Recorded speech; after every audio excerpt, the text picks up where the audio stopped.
Hello, adoring public out there. As you know, our college classes are going to an online format. So now Math 210 at Cal State San Marcos is going online. And we're going to start our first lesson. This is our inaugural lesson. We're all becoming very famous now. And here we go.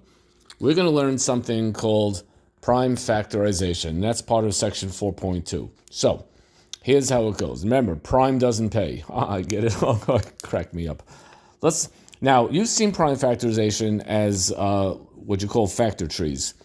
For example, if you have the number 36, well, 36 is 12 times 3. I'm going to circle the 3 because it's already prime. 12 is 3 times 4, and I'll circle that 3 again, and then 4 is 2 times 2. And now I have 36 is equal to, 3 times 2 times 2 times 3. Of course, I could also say it's 2 times 3 times 2 times 3, or I could say 2 times 2 times 3 times 3, or I could say all sorts of combinations. The way I personally like to say it, because it's just easiest, is 2 to the second power times 3 to the second power. Notice I did not put a dot. I could have put a dot, no problem.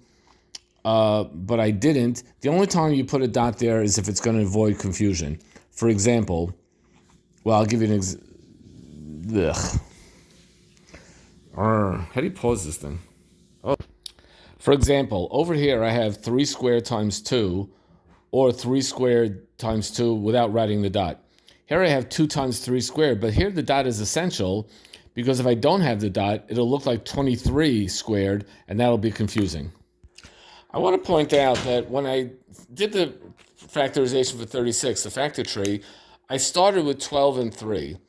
But what if I started instead with 36 and started, let's say, with 4 and 9, which also equals 36.